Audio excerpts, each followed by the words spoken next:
난임의 원인으로 지목받는 질환, 자궁 내막증이라는 병이 있습니다. 지난 10년 동안 꾸준히 환자 수가 늘어와서 작년에는 13만 명에 이르기도 했습니다. 과연 이 병이 어떻게, 왜 나타나는 것인지, 우리 몸 안에서 어떤 문제를 일으키는지 전문적으로 또 사소한 부분까지 보디가드가 살펴보겠습니다.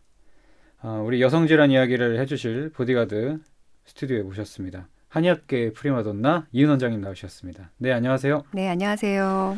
네, 원장님, 저희 그동안 자궁경부 이형성증을 중심으로 생리와 부정출혈, 자궁경부 염증, 외음부상 비형성증 좀 이렇게 다소 어려운 질환까지 살펴봤었는데 오늘은 자궁 내막증이에요. 살펴보니까 이게 환자 수는 계속해서 늘어왔는데 10년 전과 비교해서 한 2배 정도, 6만 7천에서 13만 5천 정도로 늘었는데 일단 이 질환 어떤 상태를 뜻하는지, 자궁 내막증의 뜻이 무엇인지 살펴주시면 좋을 것 같습니다. 네, 자궁 내막증이라고 하는 거는 그 내막이라고 하는 거는 우리가 생리할 때 이게 부풀었다가 무너져 내리는 그 부분을 내막이라고 하는데요. 네. 그 내막이 자궁 내에 있어야지 되는데 얘가 그 자리 자궁 주변에 있는 게 아니라 자궁을 벗어나서 난소에 있다든지 복강내에 있다든지 직장에 가서 붙는다든지 방광이라든지 그러니까 자궁 이외의 조직에 자궁 내막이 자리를 잡아서 거기서 증식을 하고 있는 상태를 자궁 내막증이라고 합니다. 원래 있어야 할 자리를 벗어났다. 쉽게 보면 이런 말씀이신데 네. 이게 그럼 생리 과정에서 이제 월경 때 같이 나와야 되는 건가요? 그 내막이라는 게? 그렇죠. 자궁은 원래 자궁 근육층이 있고요. 네. 그리고 그 안쪽에 이렇게 우리가 수정란이 착상을 해서 아기가 생기는 그 부분이 자궁 내막이거든요. 네. 그 자궁 내막이 폭신폭신하게 돼서 착상을 할 수 있도록 되는 부분인데 이 자궁 내막이 부풀었다가 임신이 되지 않았을 때 이게 무너져 내리면서 이제 질을 통해서 바깥으로 배출이 돼야 되는데 자궁 내막이 무너지면서 이게 자궁이 수축을 하거든요. 수축을 이렇게 위에서부터 꾹꾹꾹꾹 짜면서 내려오면 이게 이제 아래로만 흘러갈 텐데 네. 자궁의 수축이 굉장히 불규칙적으로 일어나고 급작적으로 일어나다 보면 난관을 통해 가지고 나팔관을 통해서 바깥으로 나가는 거예요. 그래서 복강 내로 이제 가게 되고 이게 이제 난소에 가서 그 내막세포가 난소에 붙어서 난소 안에서 이제 그 내막증을 만들게 되면 그건 또 자궁 내막종이라는 이름으로 불리기도 하는 거죠. 그러니까 그 내막 세포가 다른 부위로 가서 문제를 일으키는 건데 네. 그게 어떤 조직을 일으킨다, 양성 종양을 일으킨다 이렇게 보면 되는 문제인가요? 자궁 내막에만 있어야 하는 이 조직이 다른 데 가서 붙어서 거기서 자라고 있는 거죠. 그럼 걔네들 좀 방해하고 막 회방하고 이러겠네요. 그렇게 되면 이제 생리 때마다 원래는 자궁 내막만 즉 자궁에서만 이제 있어야 될 것이 바깥에 있으면서 거기서 네. 또 커지게 되고 그러다가 그 조직이 꼭 생리하는 것처럼 이렇게 조직이 커졌다가 이런 형태를 만들기 때문에 그러면서 조직들이 유착시키고 점점 커지고 이렇게 되면 이제 통증도 굉장히 심하게 발생할 수 있고 여러 이제 생리불순도 만들고 심해지면 난임이 원인이 되기도 하는 겁니다. 자, 제자리를 지켜야 되는데 제자리를 벗어난 상황이다. 이렇게 보면 될 것 같은데 우선 그 복강이라고 하셨어요. 강이라는 부분부터 짚고 넘어가면 좋을 것 같은데 이게 복강이다, 골반강이다, 내막이 흩어진 상태다. 이런 부위들에 이게 강이라는 게 어떤 의미인가요? 강은 우리 이제 인체 내에 빈 공간을 강이라고 이야기하는데요. 이제 복강이라 그러면은 복부에 있는 큰 이제 공간이에요. 그럼 복강 내에 있는 장기로는 간이 있을 수 있고 위가 있을 수 있고 거기에 이제 비장이 있을 수 있고 큰 이제 대동맥이 또 지나가게 되고 이 공간을 강이라고 한다라고 보시면 되고요. 또 인체의 큰 강 중에 하나는 이제 골반강. 네. 이제 아래쪽에 있게 되죠. 네. 골반강은 이 골반 내에 있어야 되는 장기로는 제일 여성의 경우 제일 중요한 자궁이 있게 되는 거고 그 옆에 난소가 있는 거고, 그 뒤쪽으로 조금 가게 되면 콩팥도 좀 있는 거고, 음. 방광도 있고, 직장도 있고, 이런 것들이 존재할 수 있는 공간을 강이라고 얘기한다고 보면 됩니다. 신체 안에 있는 공간이고 그 안에는 이제 주요한 신체 부위들이 있는 거고 복강에 뭐 그러면 이제 내막증이 발생했다 하면 그 복강 안에 있는 어떤 부위에 발생했다 이렇게 봐도 되는 거고요. 네, 그렇죠. 이게 찾아보니까 좀 어렵더라고요. 자궁 내막의 선과 기질이 다른 부위에 다른 부위 조직에 부착된다, 뭐 증식한다, 예, 뭐 다른 부위로 넘어간다 이런 말은 알겠는데 선과 기질은 또 무슨 말인가요? 선이라고 하는 건 자궁 내막 세포는 네. 이제 분비물을 만들고 혈관들이 막 있고 그런 건데요. 이제 그 내막을 이루고 있는 이 이제 글랜드 분비선과 이제 보통 이제 결합 조직이라고 얘기해서 얘를 지지할 수 있는 기관을 기질이라고 얘기하는 거예요. 분비물을 만드는 분비선이에요. 분비선. 그러니까 분비를 하는 곳인 거고 기질은 그 선들이 충분하게 자리를 잡아서 이제 만들 수 있도록 지탱해주고 있는 것, 결합 조직이라든지 뭐 지방 조직이라든지 이런 것들로 이 주 기능을 할 수 있는 기관을 부착해주고 틀을 만들어준다라고 생각하면 될 것 같아요. 분비물을 만드는 곳과 그것을 지지해주는 기반적인 조직이다. 뭐 이렇게 봐도 될 것 같은데 이 질환을 논할 때면 사실은 뭐 월경 생리 관련 이런 부분을 빼놓지 않더라고요. 뭐 원인으로 지목되기도 하고 뭐 월경이 정상적으로 이루어져야 되는데 뭐 잘못 이루어져서 발생한다. 뭐 다양한 말들이 있던데 이 자궁의 구조랑 이 월경이 발생되는 이런 과정에 대해서 한번 설명해 주시면 좋을 것 같은데요. 그래 볼까요? 네. 그림으로 한번 설명해 주시기 때문에. 네. 그림을 한번 볼게요. 일단 자궁 그림을 먼저 하나 그려놨는데요. 여기 이제 보면 여기 이 부분이 자궁이고요. 얘는 이제 나팔관입니다. 나팔관 이렇게 있고 여기에 난소가 붙어 있게 되는 거죠. 자궁 내막이라고 하는 부분은 여기 이 부분이죠. 자궁의 안쪽에 있는 이 부분을 우리가 자궁 내막이라고 하는 거고 이 내막이 이제 부풀면서 착상하기 좋은 상태가 됐다가 임신이 안 되면 얘가 무너져서 바깥으로 여기가 이제 질이고 이거 바깥으로 나가게 되는데 이렇게 흘러나가게 되면 이게 생리가 되는데요. 이 혈액과 함께 내막세포가 같이 떨어져서 나오는데 얘가 수축하면서 자궁 아래로 흘러내리는 게 아니라 난관을 통해서 여기가 이제 복강입니다. 그리고 골반강이 있는 이 부분으로 나와서 이 내막세포가 여기 난소에 붙어요. 난소에 붙어 있으면서 여기서 이제 증식을 하게 되면 난소보다 기능 훨씬 더 큰 종개 같은 걸 만들게 되죠. 8cm 이상이 되면 실제로 난소 기능을 많이 떨어뜨리기 때문에 얘는 일단 제거를 해줘야지 되는 거고 이렇게 난소에 붙기도 하고 또 이 이제 자궁 앞쪽에는 방광이 있고요. 자궁 뒤쪽으로는 직장이 있습니다. 근데 이 내막세포가 여기 이런 데 붙는 거예요. 그래서 직장하고 붙게 되면 그 뮬러관이라고 하는 관이 있는데 거기에서 증식을 하게 되면 딱딱한 형태를 만들게 되고 성관계를 할 때마다 굉장히 거기가 아프고 생리 주기가 되면 심한 복통을 일으키고 배변통을 일으키고 심해지면 뭐 혈변이 나온다든지 방광 쪽으로 가서 붙어서 문제를 일으키게 되면 혈뇨가 나오기도 하고요. 이 자궁 내막 조직이 심지어는 복강 쪽에만 가는 게 아니라 흉관까지 가서 폐에도 붙을 수가 있어요. 폐에 붙게 되면 이제 생리 주기가 됐을 때 가래가 나오는데 혈액이 섞인 가래, 혈담이 나오기도 하는 거죠. 근데 기본적으로 월경이 정상적으로 잘 흘러 내려가야 되는데 그것들을 잘 뭐 비정상적으로 기능을 잘 못한다. 그래서 발생하는 증상이다. 이렇게 봐도 되나요? 네. 그런 걸로 인해서 이제 제일 중요한 거는 자궁 내막 조직이 다른 부위에서 그러니까 제대로 나가지 못하는 뿐만이 아니라 자궁 내막의 조직이 다른 곳에 가서 증식을 하고 증상을 만든다라는 게 자궁 내막증의 핵심이죠.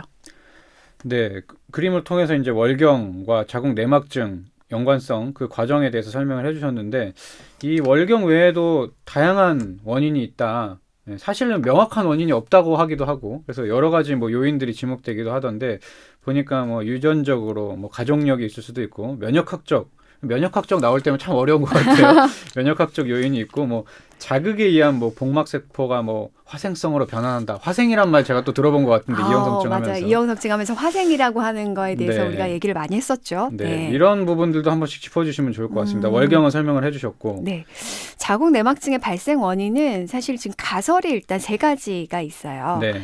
제일 중요한 게 아까 월경혈이 역류하면서 그렇죠. 이게 아래로 내려가지 않고 거꾸로 가면서 난관을 통해 가지고 복강내로 지금 가서 이제 거기에서 증식을 한다, 착상을 해서 내막세포가 착상을 하고 증식을 한다라고 얘기를 하면서 네. 나오는 거기 때문에 자궁 내막 조직의 이소성 착상증이라고 얘기해요. 다른 곳에서 원래 있어야 되는 자리가 아니라 다른 곳의 이소성이라는 말은 다른 곳이라는 뜻이거든요. 다른 곳에서 착상해서 만들어진다라는 게 가장 큰 가설입니다. 그 중에서도 월경혈이 역류한다라는 게 가장 중요하고요. 그 이외에도 뭐 좀 드물지만 림프관을 통해 가지고 전파가 되기도 하고 혈관을 통해서 혈행성 전파를 하기도 하고 수술 같은 걸 하다가 뭐 소파 수술을 한다든지 어떤 수술 같은 거에 의해서 의인성 전파가 아주 드물게 되기도 하는 걸로 일단 첫 번째 가설이 있고요. 두 번째는 채광상피의 아까 네. 화생설이라고 얘기하는 건데요. 정상적으로 자궁 내막 조직이 아니라 그냥 채광에 있는 그런 이제 뭐 예를 들어서 난관의 세포라든지 뭐 그 난소의 세포라든지 이런 곳이 다른 것으로 바뀌는 거예요. 지가 알아서. 어떤 자극들에 의해서 그러니까 다른 조직으로 바뀌어서 거기에서 내막 조직으로 바뀌는 거죠. 원래는 그냥 다른 상피세포였던 게 내막 조직의 내막 조직으로 내막 세포로 바뀌어서 만들어진다라는 게 채광상피 화생설인데요. 그러면 그 내막세포가 다시 간 것도 아닌데 거기서 그냥 변화가 일어나서 그렇죠. 내막세포가 생긴 건가요? 네. 그런 설이 있는데 사실 뭐 화생설이든 뭐 다른 곳으로 가는 착상설이든 네. 이런 것에 다 그렇게 생기게 되면 잘못된 곳에서 이상한 것이 생겼으면 이제 네. 뭐가 나와야 되죠? 우리의 면역세포. 네. 그렇죠? 이런 걸 출동해야죠. 그렇죠. 네. 이 면역세포가 출동을 해야 되는데 이럴 때 주로 나오는 게 대식세포일 거예요.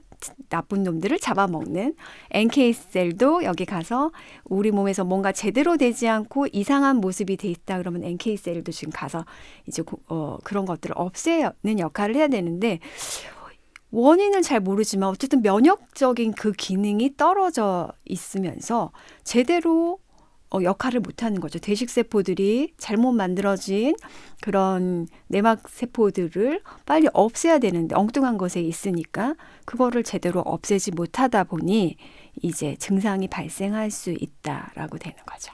사실 듣다 보니까 그 화생성 변환보다는 역행성 월경으로 인해서 이소성이라고 하셨나요? 네. 내막세포가 자연스럽게 이렇게 역류해서 옮겨가는 게 자연스러워 보이기도 하는데 화생성 그게 없던 곳에 내막세포가 생길 수도 있구나 이런 게 좀 의아하기도 합니다. 네, 그래서 일단 제일 유력한 설은 월경혈이 역류하는 이소성 착상설이 가장 유력한 상태입니다. 또 면역학적으로 보면은 그런 이상한 조직들을 면역세포가 처리하지 못해서 그렇죠. 발생하는 문제다. 이런 이제 세 가지 가설 이외에 이거를 또 이제 자궁 내막증이 발생을 훨씬 더 쉽게 할 수 있는 이제 조건들을 찾아보니 아까 얘기했던 뭐 가족력이 있으신 분들 특히 엄마가 자궁 내막증을 앓고 있는 경우에는 그런 자녀분들이 발생할 확률이 한 7배로 높아져요. 유전적으로 그럼 영향이 있는 거네요. 그렇죠. 어떤 유전자가 딱히 밝혀진 건 아니지만 그런 요인이 충분히 작용하고 있다라고 생각이 들고요.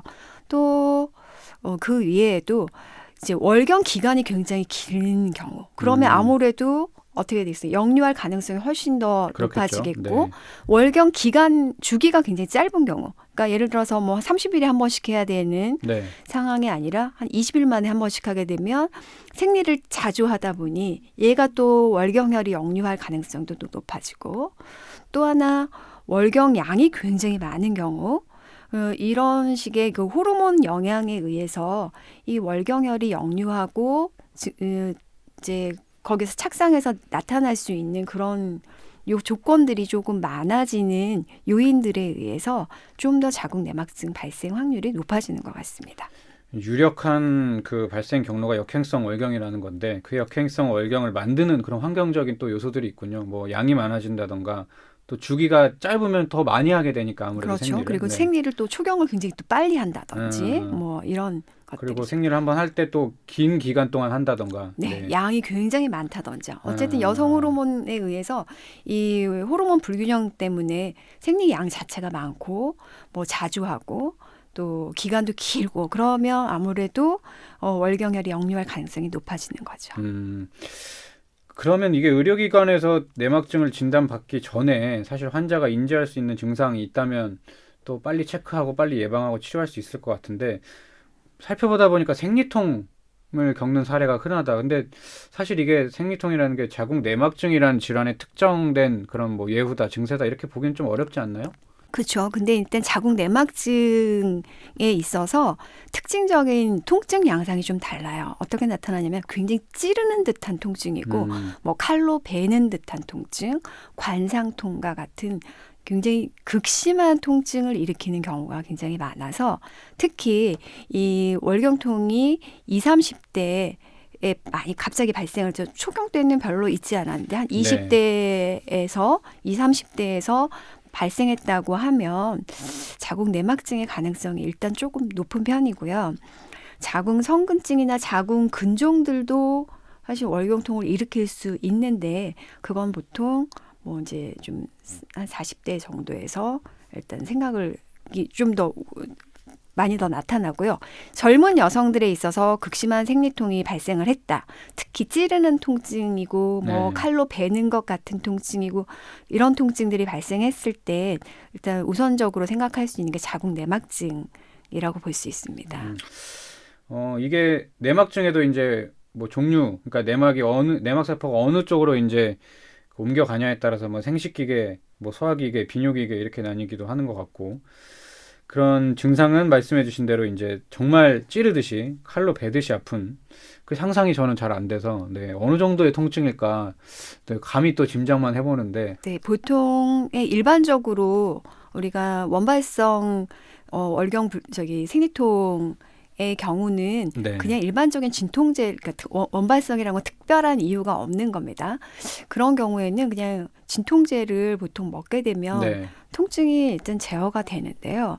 이런 자궁 내막증에 의한 속발성 월경통의 경우는 그냥 일반적인 진통제로도 좀 잘 통증 조절이 잘 안 돼요. 그렇기 때문에 그리고 통증 지속 시간도 한 72시간 이렇게 넘어가기 때문에 그런 경우에는 좀 이제 초음파라든지 요즘은 굉장히 조기 검진들을 좀 잘 하고 초음파로 실제로 보면 이제 그런 것들이 보이기 때문에 빨리 진단을 받고 거기에 맞춰 적절히 치료하는 게 중요하죠. 어, 월경통, 배변통, 골반통 이런 것도 나타날 수 있다고 하는데 실제로 배변할 때도 이런 통증이 나타나면 내막증을 의심할 수 있을까요? 네, 이게 아까 제가 이 자궁 그림 한번 좀 더 볼게요. 자궁의 뒤쪽으로는 직장이 있어요. 이 뒤쪽으로 직장이 있고, 이 앞쪽으로는 방광이 있게 되는데, 직장과 이 자궁 사이에 여기에 내막증이 발생을 한다면, 직장으로 나가는 부분에 굉장히 많은 부분을 지금 내막증이 침식을 하는 상태가 되기 때문에 변 볼 때마다 출혈이 발생할 수 있고 극심한 통증, 그냥 단순 변비나 이런 게 아니라 네. 이게 굉장히 통증이 심해서 복통과 함께 배변통, 극심한 배변통으로 발생할 수 있죠. 그거는 자궁과 그만큼 직장의 유착이 심해진 상황이라고 볼 수 있습니다. 네, 뭐 배변통, 골반통, 생리통 이런 것들이 뭐 어떻게 보면 일상적인 건데 실제로 그 정도를 넘어섰을 때 우리가 환자분들께서 좀 그 부분은 체크를 하시고 미리 또 예방하시면 좋을 것 같고 내막증이 또 두려운 게 난임의 원인이 될 수 있다. 그 부분은 저희가 다음 시간에 한 번 더 네, 모시고 여쭤봐야 될 것 같습니다. 오늘 시간이 다 돼서.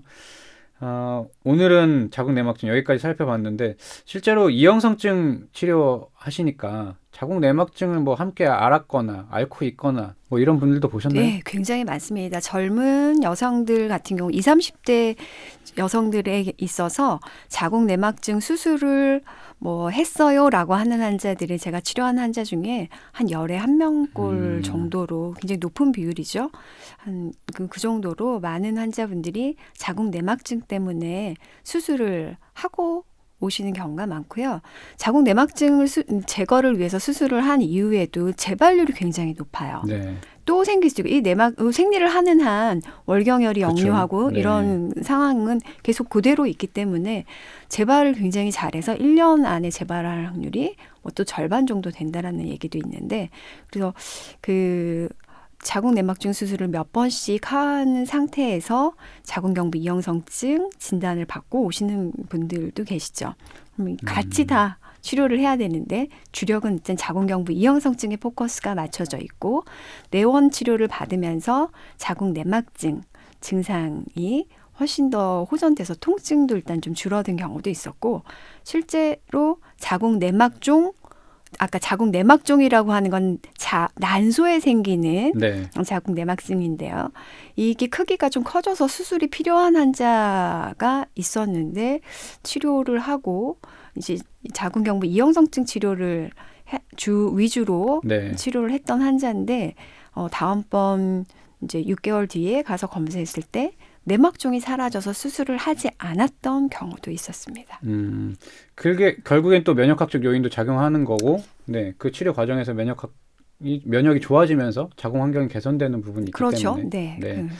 저희가 이 자궁 내막증 살펴보다 보니까 난임 때문에 이제 고민하시고 두려워하시는 분들이 많은데 다음 시간에 한 번 더 모시고 얘기 나눠봐야 될 것 같습니다. 여성들에게 또 스트레스를 주고 여성들에게 두려움을 주는 질환 그리고 난임의 원인이 되기도 한다고 알려진 자궁 내막증 오늘 살펴봤습니다. 지금까지 한의학계의 프리마돈나 이은 원장님이셨습니다. 감사합니다. 감사합니다. 네, 들어주셔서 고맙습니다. 보디가드 여러분의 건강을 지킵니다. 보디가드